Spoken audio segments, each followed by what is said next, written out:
All right, NFL aficionado fiend fans, it is time for week 2 NFL picks of the games this week. Got a lot of good games coming up this week, and hopefully I do better this week than I did last week, especially against the point spread.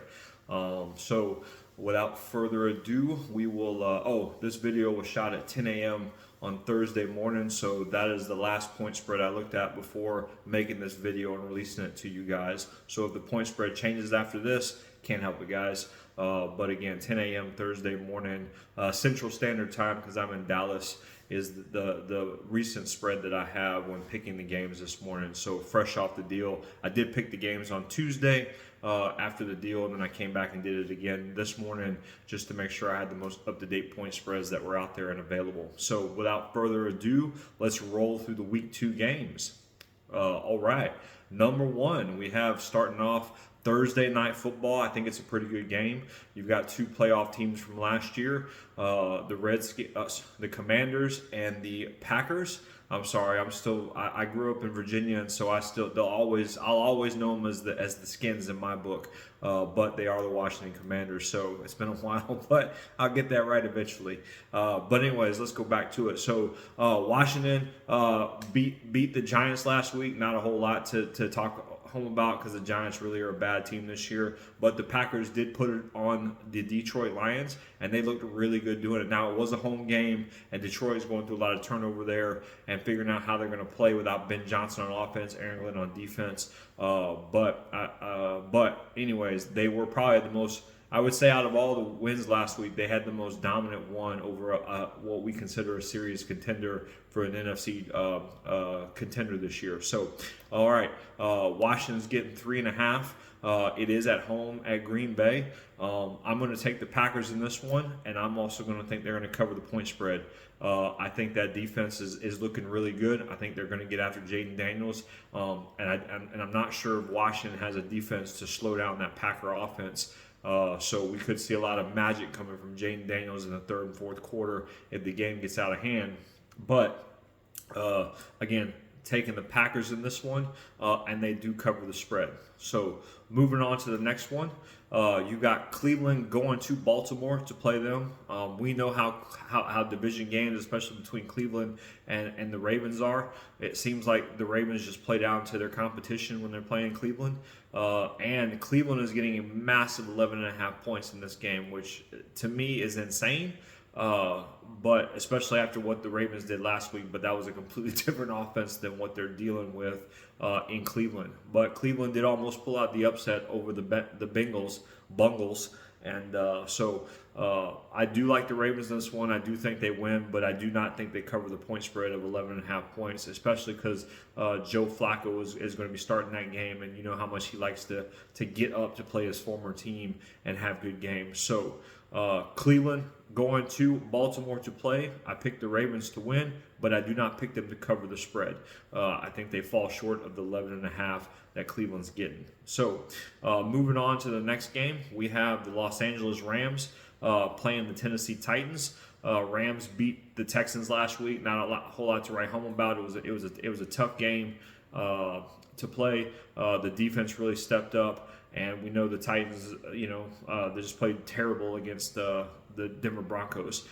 So I see the same thing happening again. The Titans are getting 5.5 in this game, but I think the Rams are just overall a better team. So I am picking the Rams to win, and I'm picking them to cover the point spread. So two for 2 in that game. I just don't. I think this is just a bad year for Tennessee. I don't see them really stepping up and playing well. I think they're in the competition for the number 1 overall pick next year, going into it. And I think the Rams, as long as Matthew Stafford stays healthy, which I don't believe he will, but as long as he's the quarterback, the Rams are in the pool of contenders for the NFC number 1, number 2 seed coming out of there. They do got some good weapons out there. So, all right, Rams winning at Tennessee, and they're going to cover the 5.5 points that the Titans are getting.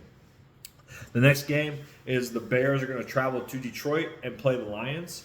The Bears looked good for roughly a half last week, and then fell apart. And the Lions looked like trash all game. I definitely think that there's some learning curves going on with Ben Johnson taking over that team. Ben Johnson's got some learning curves going over with taking over the head coaching versus being an offensive coordinator. He proved that with the kickoff at the end of the game that he did, and burning valuable seconds to try to give Caleb Williams a shot to come back. So the Bears, but that defense is solid. I mean, they were shutting them out through 3 quarters of that game, and then they just kind of fell apart in the fourth quarter. Not sure why that happened, but yeah. So and then the Lions, they just look completely lost without Aaron Glenn and Ben Johnson. I think Dan Campbell's a fine head coach, but I think Aaron Glenn and Ben Johnson walking away from those teams has really put a kink in their armor, and they're trying to figure out how to scheme and play calling. People don't understand how critical that is it's nice to be a good coordinator, but game planning and game calling is super important in the game. And right now, the Lions don't have either one. I think they're trying to figure it out, and can't stress how bad the Detroit offensive line looked, losing 2 Pro Bowl players in the center, one at guard, one at center, one at guard. And they just look like a completely different offense. They can't run those trick plays and do all that scheming and moving and all that stuff they were doing last year with Ben Johnson, really because that offensive line looks like a shell of itself right now. You still have the 2 stalwart tackles, but with a quarterback like Goff, if you can get pressure straight up the middle at him, he's not very mobile. You can disrupt that offense, and you can't let him get deep, especially like with Jameson Williams. He's a deep threat. You got to get him time to get open, and it's just not happening right now. And then the run game, again, when you can get pressure right up front, you can really blow up those running lanes and things like that. So the Bears are getting 6.5 at this game, which blows my mind because I think these teams are a lot closer than people want to admit. I think people are remembering last year's Lions compared to what we saw in Week 1. So I'm actually going to take the Bears in this one because I think their defense is better. And then they're getting 6.5. So I take the Bears in the upset for this one. So first upset I have going this week. So the Bears beating the Lions at Detroit. So moving on to the next game. As you guys know, I'm a Bills Mafia member, hardcore fan. Love them. Last week's game was unbelievable. But I'll be honest, we're going to play the Jets at their home. And the Jets always give us problems, no matter how good we are, how bad they are. I can think in 2022 when we lost to Zach Wilson. Again, it blows my mind that I'm saying that, but Josh Allen did lose to Zach Wilson. So the Jets are getting 6.5 in this game because of how close these teams play, how just tough the Jets defense is. They give Josh Allen problems. And Aaron Glenn is a great defensive coordinator. I know he's the head coach now, but he will have a handprint on that scheme. Now, we did tear his defense up last year when we played him in Detroit, but different deal. Much better players all around. Sauce Gardner is an all-pro corner. So Keon Coleman may not have the game that we saw him have last week against the Ravens. But I will take the Bills in this one, but I don't expect them to cover the 6.5 points. So Bills beating the Jets, covering not covering, so winning outright, but not covering the 6.5 the Jets are currently getting, which honestly, with the history these two have, that number seems a little high for me, especially because the Jets, to me, are a poor man's Ravens offense. Justin Fields is a great rushing quarterback. The Bills' defense hasn't proven yet. They fixed their run woes. That defensive line played well in spots, and again, Ed Oliver had a monster game. But let's not forget the Ravens did rush for 240 yards last week with 3 touchdowns, and they averaged, I want to say, like 8.5 yards a rush. Okay, so let's not kid ourselves. And Breece Hall has had decent games against the Bills, so I see a lot of. I wouldn't be surprised if it's a close game if the Jets put up 40-plus rushing attempts against that Bills defense. Until that defensive line gets solidified and those linebackers figure out how to tackle somebody, the Bills are going to be tested with the running game. Control the clock, keep Josh Allen on the sideline. So Bills winning, but not covering. Moving on to the next game, we have the Giants going to play the Cowboys. The Cowboys lost last week to the Eagles. I truly believe they had a chance to win that game had that lightning delay not happened. That offense was cooking. CeeDee Lamb had a great game aside from the couple of drops. Dak played pretty well. And the Giants, again, they continue to put Russell Wilson in as starting quarterback, and he's absolute garbage. He is no longer a starting quarterback in the NFL. I don't know what Daboll's thinking. If he continues to play Russell Wilson, he's going to be out of a job maybe by midseason. That's just a fact. Put Jackson Dart in there and let him go and see what you have. The Giants are getting 4.5 in this game. But I believe the talent on the Cowboys side is better than that 4.5. So I'm going to pick the Cowboys to win, and I pick the Cowboys to cover the point spread in that game.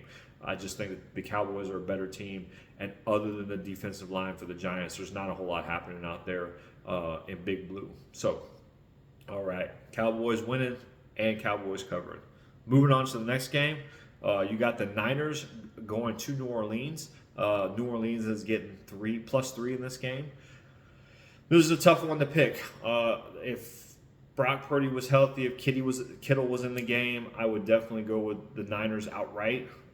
Being that you're going with Mac Jones, who's now on his third team in 3 years after a solid start in New England.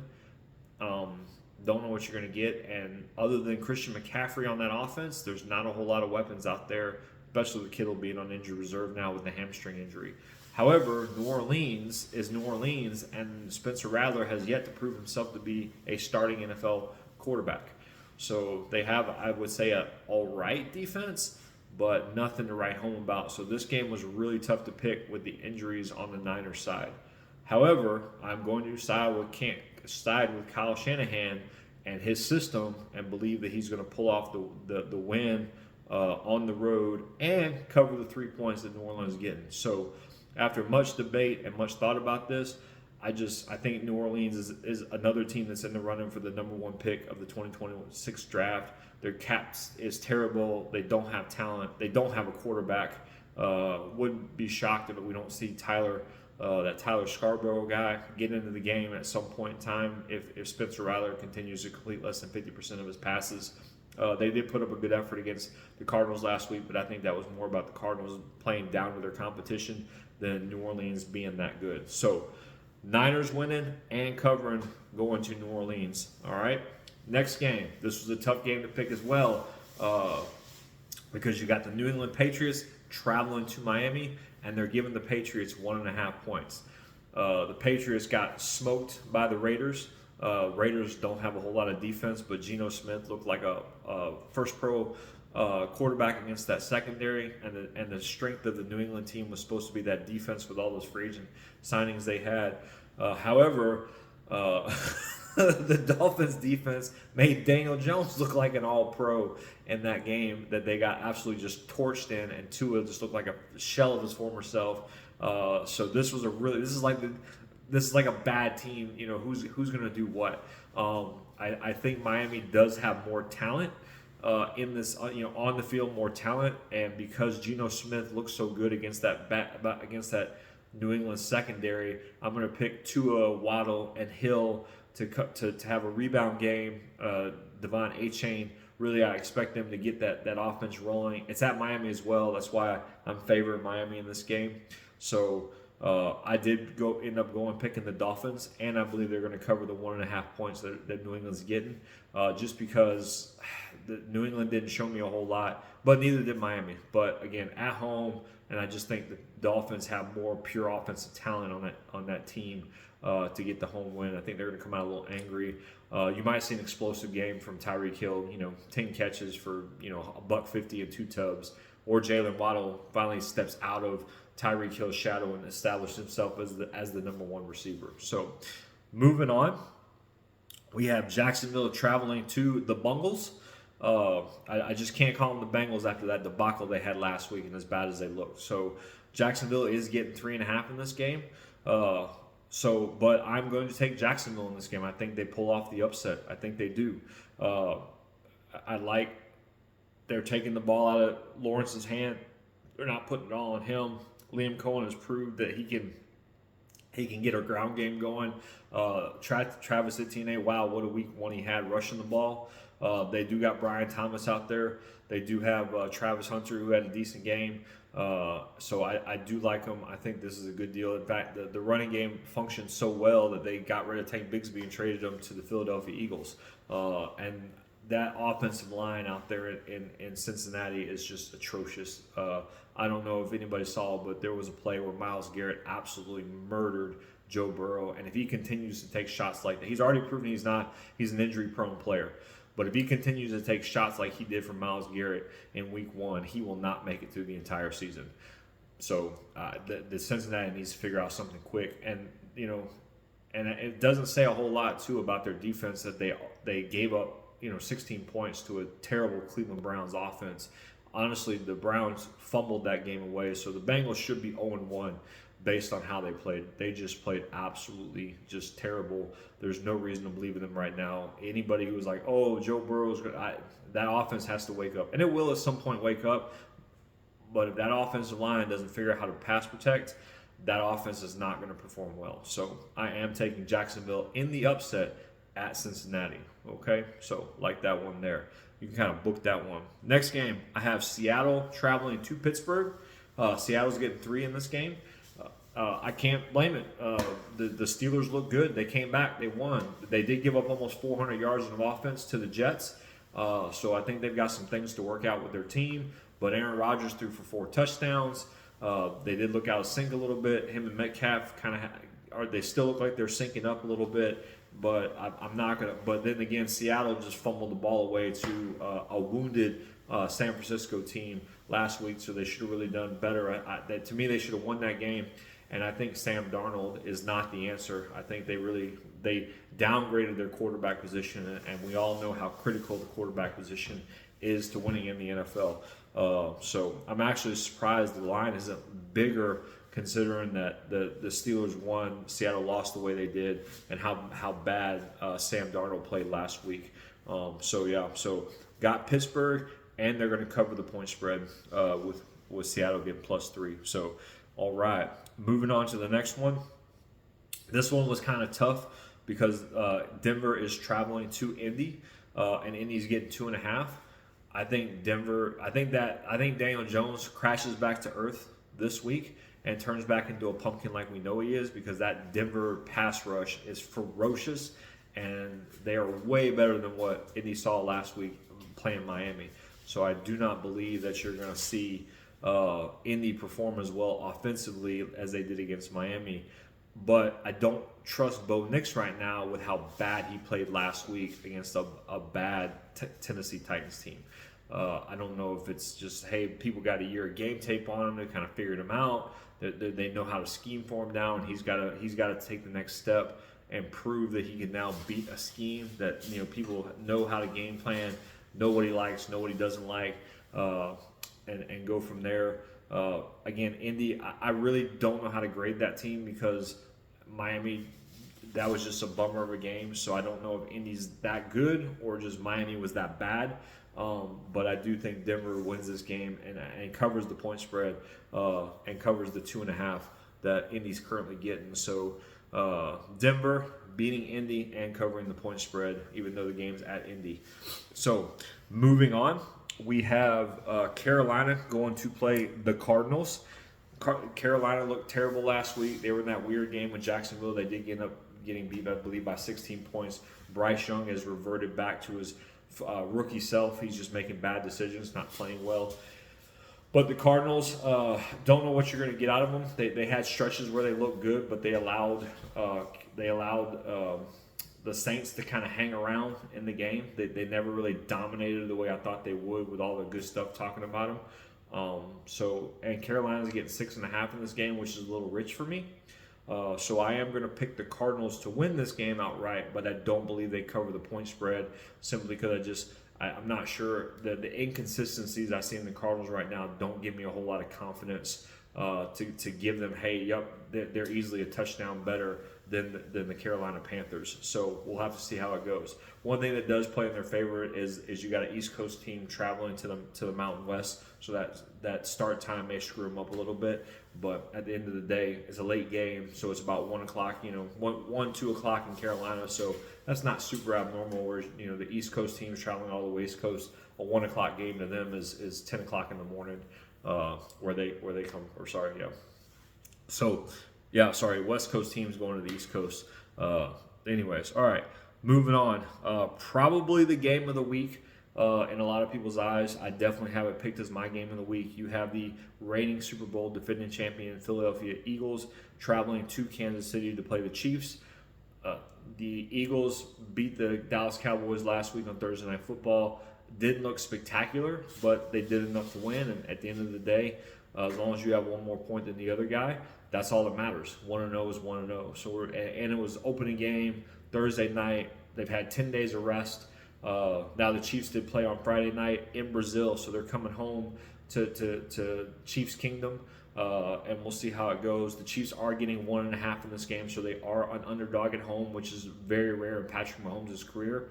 The thing that scares me is I just don't know where the offense is going to come in Kansas City. Travis Kelce is a shell of himself. Yeah, he had that one big play last week, but that was more of a busted coverage than it was Travis Kelce being vintage Travis Kelce. Xavier Worthy will not play. He's got a banged up shoulder. They're going to need him. Ray Rice, obviously, is suspended for the first 6 games. So really all you have is Hollywood Brown. And I watched the game. Hollywood Brown did not have a good game. Really, if you take away that 49 or 50-yard busted play coverage on 4th down that Patrick Mahomes found him in, he really didn't do a whole lot. Pacheco doesn't look good. I've never really liked Pacheco. He runs like a terror and slams his way through the line. But, again, he hasn't really shown he's a dominant NFL running back to me. He's just a serviceable starter. Kareem Hunt, guy's been around forever, but he's 30 years old. He's a serviceable back. And then you've got the rookie Rashad Smith, who played a little bit, but I don't think he's ready to take snaps or care. I think they're going to trust Pacheco and Kareem Hunt over picking that guy. So I see a lot of screens coming off. Last time we saw these teams play, that front four just dismantled the Chiefs' offensive line, and Mahomes was running for his life the entire game. He was getting blown up. Jalen Carter, I think, is going to be a massive impact in this game. Excuse me. I think him getting kicked out that last game really upset him, and I think he wants to come out and have a great game and prove it. Now, the other side is the Chiefs' 2 best offensive linemen are Trey Smith and Creed Humphrey in that game, but let's not forget they did play in that Super Bowl and they got whipped.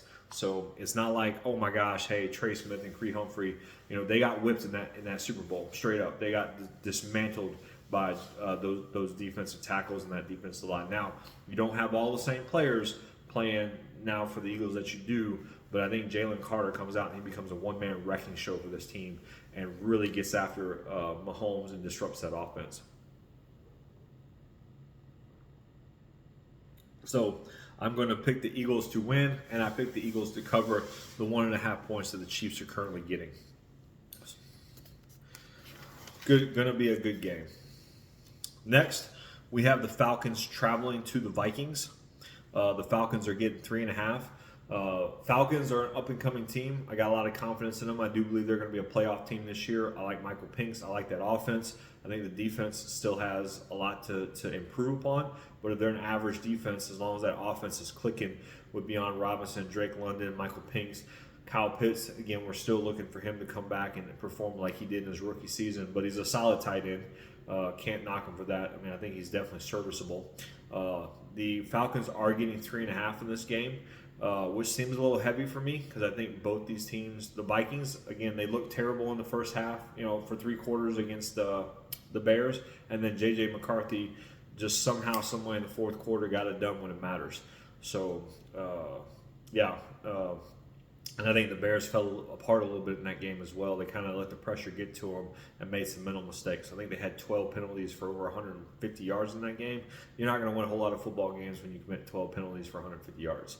So the Vikings, I do like them because it's at home, and Brian Flores is that defense, just that scheme continues to win. I do like the Vikings winning at home. However, I don't think they cover the points for the 3.5 point spread that the Falcons are currently getting. So, like the Vikings at home, like the Vikings winning at home, but I don't think they cover that points. I think that Atlanta team is going to keep it really close, and it's going to come down to a field goal at the end, or 21-24 or something like that. But the Vikings defense comes through. The next game I've got is Tampa Bay traveling to Houston. That's a Monday night game, the first of the Monday night games. Tampa Bay is getting 2.5 in this game. Basically, until Houston proves they have an offense, I just don't see how they hang with anybody. That defense, I don't believe it's an elite defense. And as bad as that offense is, you have to have an elite defense. I think they're a very good defense who's going to get better as the season moves on. But their offense is just Nico Collins, and that's it. And there's no offensive line. So, and we know Todd Bowles, defensive guy, likes to blitz, likes to get up the quarterback. And C.J. Stroud, we need to put an APB out on that guy because we haven't seen Rookie of the Year C.J. Stroud in a while now. It's been a long time since that dude's played up to what I would call what we thought he was going to become. I mean, I remember in his rookie year, we were talking about him being a top 5 quarterback. Those conversations have ended. Now, I don't know if that's strictly because the offensive line's so bad or he has no playmakers to throw the ball to other than Nico Collins, but he has not looked like that dude in many, many games now.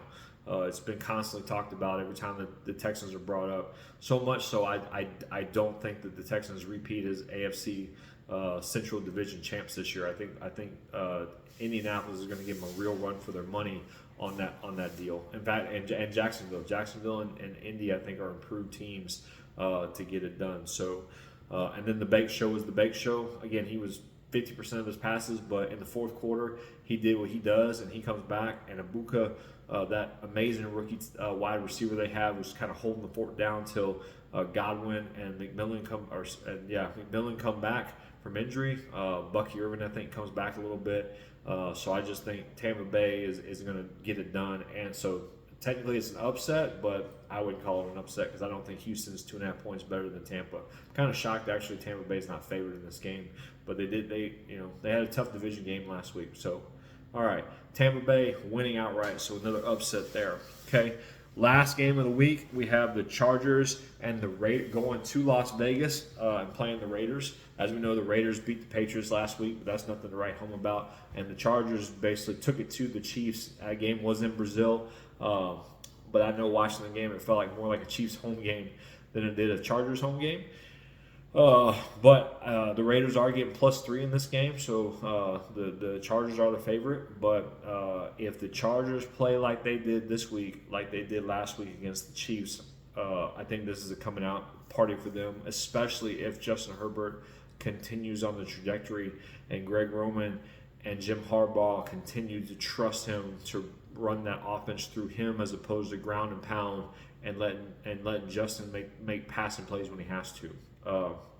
Justin Herbert has always flirted with being a top 5 quarterback in the NFL, but he's never, basically he had the 3 great, his rookie year he exploded, he plateaued, and then he kind of went downhill a little bit as the Chargers went downhill, and Lynn Staley as coaches just didn't get it done.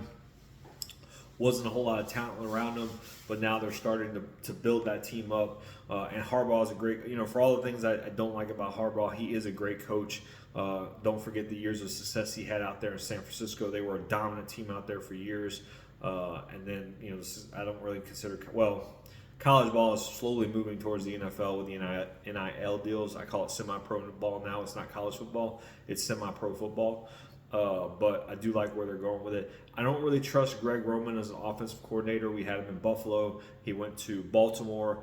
He was ran out of both places because he just never got over the hump. But again, if he can figure out how to harness Justin Herbert and get Herbert to play better, hey, congratulations to him. So I will take the Chargers outright in this game. It is a late start. I think it kicks off at 10 o'clock Eastern time. So I don't know too many people on the East Coast. Hell, even in the Central Standard Time, we're going to see the end of that game. But it's a 7 o'clock game on the West Coast. So glad the NFL is trying to, do things to help out the West Coast people when West Coast teams play each other with that late start so they can enjoy it, have a good time, and things like that. So, all right.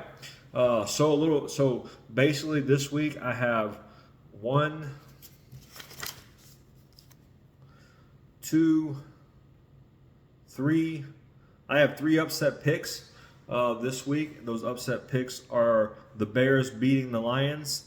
I have Jacksonville beating the Bungles, and then I have Tampa Bay beating Houston. Everybody else is either I picked the favorite team, but again the point spread just depends on how you feel about it. So really appreciate it. I wish everybody good luck this week on your picks. So hopefully you win. Hopefully if you came out a loser last week, this week gets you into the winner's pool. If you came out a winner last week, hopefully you continue the good luck. Please comment down below. Let me know what you think of the picks. Let me know how you did last week. Let me know how you do this week, and look forward to it. We'll bring out a recap video on Tuesday to cover how we did. Hopefully we did better. We did okay. We finished above 500 last week, but hopefully we do better on picking our point spreads because we did terrible last week on the point spreads. So, as always, NFL aficionado Fiend fans, thank you very much for watching the video, and look forward to talking to you guys, doing the recap video on Tuesday. So have a blessed day, and good luck in NFL Week 2, and go get that money.